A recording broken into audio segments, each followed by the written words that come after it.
வணக்கம். தமிழகத்தில் இந்து முன்னணி பல ஆண்டுகளாக விநாயகர் சதுர்த்தி நடத்தி வருகிறது. கடந்த ஆண்டு தமிழகத்திற்கு ஆபத்து, குறைந்து வரும் இந்து ஜனத்தொகைங்கிற தலைப்பில் விநாயகர் சதுர்த்தி நடந்துச்சு. இந்த ஆண்டு நம்ம சாமி, நம்ம கோவில், நம்மை நாமே பாதுகாப்போம்ங்கிற தலைப்பில் விநாயகர் சதுர்த்தி நடக்கு. தமிழக பக்கம் இந்து முன்னணி நடத்துது. இந்து முன்னணி விநாயகர் சதுர்த்தி நடத்தும் நோக்கம் இந்து மக்கள்கிட்ட இந்த கருத்தை கொண்டு போகணுங்கிற ஒரே நோக்கத்தோடு தான். ஆனால் பல அமைப்புகள் இன்னைக்கு விநாயகர் சதுர்த்தி நடத்துது, அதை பற்றி எங்களுக்கு கவலை இல்லை. ஆனால் இப்போ சமீப காலமாக திராவிட முன்னேற்ற அரசு எங்களுக்கு கடுமையான நெருக்கடி கொடுக்குறாங்க. 24ஆம் தேதி தூத்துக்குடி மாவட்டத்தில் காவல்துறை கண்காணிப்பாளர் எங்களை அழைச்சிருந்தாங்க 9 மணிக்கு வரணும்னு சொல்லி. அப்போ 9 மணிக்கு எஸ்பி எப்படி வருவார்? இன்னைக்கு சனிக்கிழமை இல்லை, அதுக்கு ஒரு 11 மணிக்கு கலெக்டர் ஆஃபீஸில் அவசர மீட்டிங் இருக்குது, நீங்கள் வாங்கன்னு சொல்லி எல்லா இடத்துலையுமே தகவல். எங்களுடைய பொறுப்பாளர்கள் எல்லா பொறுப்பாளருமே முழு நேர ஊழியர் அல்ல. விளாத்திக்குளத்தில் எங்கள் பொறுப்பாளர் நவதானிய கடையை போட்டு வர்றார், சாத்தாங்குளத்துலேருந்து வராங்க, திருச்செந்தூர்லேருந்து வராங்க, எல்லாருமே தொழில் பண்ணுறவங்க. 10:45 வரை எங்களை காக்க வைக்கிறாங்க. நாங்கள் அதை புறக்கணிச்சுட்டு வந்துட்டோம். இப்போ ஆடியோட்ட பெர்மிஷன் வாங்கணுங்கிறாங்க.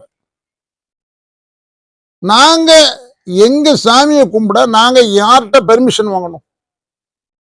இந்திய நாட்டில் சுதந்திரத்தில் அந்த ஒரே சுதந்திரம் தான். வெள்ளக்காரன் ஆளும்போது பாலகங்காத திலகர் மதம் மாற்றுவதற்காக அந்த சட்டத்தை அவன் இந்த சட்டப்படி நீ மத பிரச்சாரம் பண்ணலாங்கிற நோக்கோடு வச்சிருந்த பயதை பாலகங்காத திலகர் பயன்படுத்தி 55 நாள் வரை நடத்தியிருக்காங்க விநாயகர் சதுர்த்தி. அதான் இன்னைக்கு மகாராஷ்டிரா மாநிலத்தில் விநாயகர் சதுர்த்தி எந்தவித கட்டுப்பாடும் இல்லாமல் நடக்குது. ஆனால் நாங்கள் இந்து முன்னணி ஆரம்பித்து 40 ஆண்டுகளுக்கு மேல் ஆகிவிட்டது. வரும் இருக்கும் திராவிட அரசுகள் அத்தனை அரசுகளும் எங்களை அடக்க நினைக்கின்றார்கள். சட்டத்தின் மூலமாக எங்களை அடக்க முடியாது. ஆர்டிஓட்ட நாங்கள் பெர்மிஷன் வாங்க ரைட்டு கிடையாது. ஒரு 30 போர்டு வாங்கினா பெர்மிஷன் வாங்கணும். வாங்குறாங்களா? வாங்குற பக்கம் இல்லை. ஒரு சின்ன பெட் நோட்டீஸ் அடிக்கணும்னா பெர்மிஷன் வாங்கணும். போலீஸ் ஸ்டேஷன்ல பெர்மிஷன் வாங்குறாங்களா? இல்லை. இதை விட கூம்பு குழாய் பயன்படுத்தக்கூடாதுன்னு சொல்லி உச்ச நீதிமன்றத்தில் 2 நீதிபதி தீர்ப்பு சொல்லியிருக்காங்க. இந்த மாவட்ட நிர்வாகம் அதை நடவடிக்கை எடுக்குதா? வேற்று மதத்தில் உள்ள எத்தனை கூம்பு உழவு இருக்குது, எவ்வளவு பிரச்சனைகள் வருது, ஏதாவது நடவடிக்கை எடுக்காங்களா? கிடையாது. ஆனால் விநாயகர் சதுர்த்தி மிஞ்சு போனா 1 வாரம் நடக்கும், அல்ல 4 நாள் நடக்கும், சில ஊர்ல 2 நாள் நடக்கும், சில ஒரே நாள்ல நடக்கும். இதை ஆடியோட்ட பெர்மிஷன் வாங்கணும், அங்க வாங்கணும், இங்க வாங்கணும்னு சொல்லி மாவட்ட நிர்வாகம் எங்களை மிகவும் தொந்தரவு பண்ணுது. எக்காரணத்தை கொண்டு நாங்கள் யார்கிட்டையும் அனுமதி வாங்குறது கிடையாது. எங்களுடைய உரிமையை, எங்களுடைய மத சுதந்திரத்தை நிலைநாட்ட இந்து முன்னணி களத்தில் நின்று போராடும்.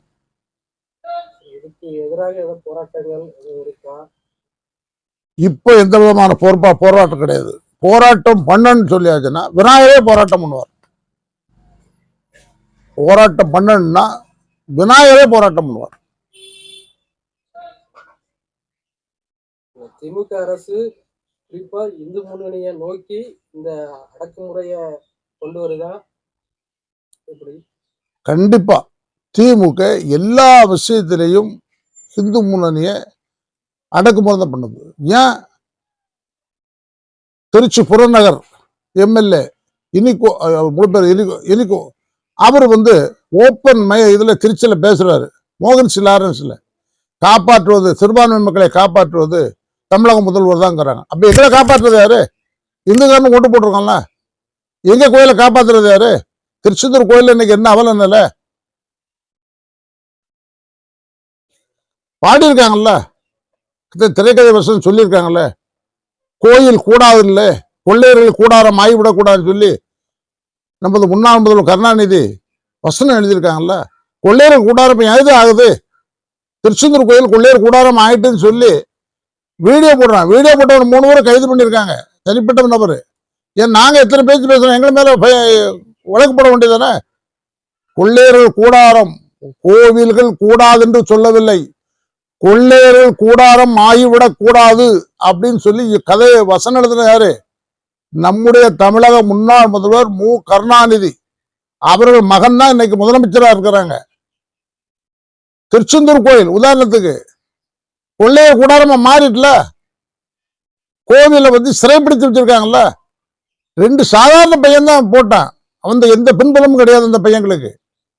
அவன் மேல வழக்கு பதிவு பண்ணியிருக்காங்களே. நாங்க எவ்வளவு விஷயம் சொல்றோம், எங்க மேல வழக்கு பதிவு பண்ண வேண்டியதானே? கோவில்கள் நிச்சயமா கொள்ளையர்கள் கூடாரமாகி விட்டது கருணாநிதி வாக்குப்படி.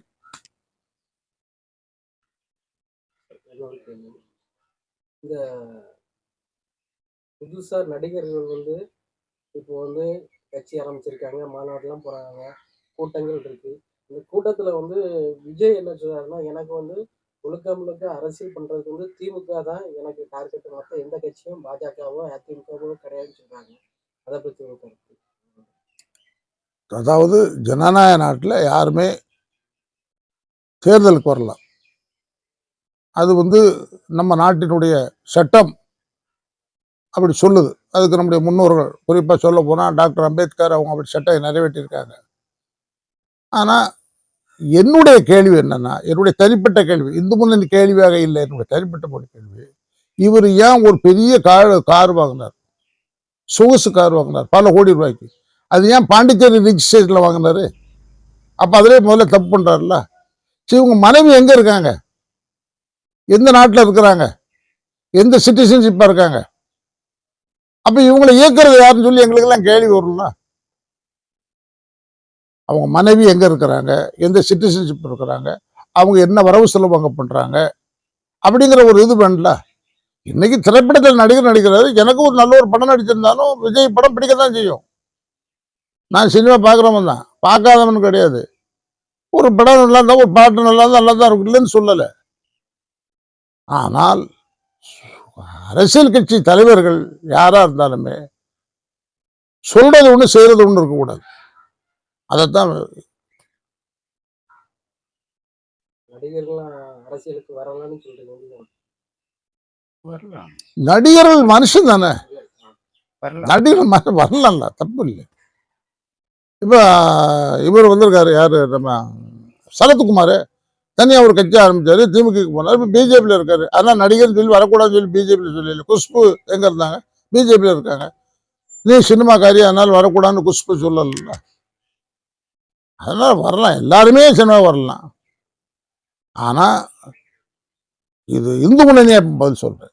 விஜய் பேசுனதுல ஒரு பயங்கர தப்பு அப்படின்னு சொல்லியாச்சுன்னா, பாரதிய ஜனதா அரசு இஸ்லாமியர்களுக்கு தப்பு பண்ணதுன்னு சொன்னார். அது அவர் பிள்ளை பூச்சா பேசுறாரு.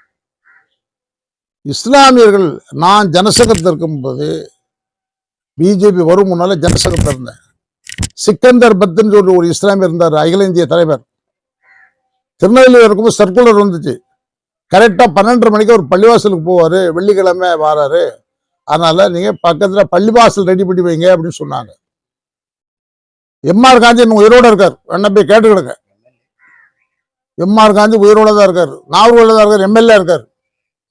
இதெல்லாம் அந்த மக்கள்கிட்ட ஓட்ட வாங்கறதுக்கு அற்பமான பேச்சு. இஸ்லாமிய எந்த நாட்டுக்காரன் தானே, நாங்க ஏன் வெளியே போய் சொல்லணும்? இன்னொன்னு கருத்து சொல்றேன், இந்த விஷயத்த விசாரணைக்கு கொண்டு வந்தா நான் நேரில் சொல்ல தயார். முக்கியமான விஷயம், ஒரு டிஎஸ்பி, தூத்துக்குடி மாவட்டத்தில் பணிபுரியும் ஒரு டிஎஸ்பி, நீங்க சிடி மாற்றணும், அது என்ன கேமரா மாற்றணும், கேமரா ஏமாட்டேன்னு எங்க பையங்க கேட்கறாங்க. முஸ்லீம் உங்க பிள்ளைய மேல, நான் ஒரு வார்த்தை சொன்ன வார்த்தை அதை சொல்லல, உதாரணங்களை சொல்லக்கூடாது. முஸ்லீம் உங்க மேல வெடிகுண்டு போட்டுருவோம்ல, அதனால அடையாளம் தெரியல, கேமரா மாட்டேங்கன்னு சொல்றாரு. ஒரு மாவட்ட துணை கண்காணிப்பாளர், நீங்கள் இது விசாரணை செய்தாச்சுன்னா நான் பொதுவெளியில் வந்து சொல்ல தயார்.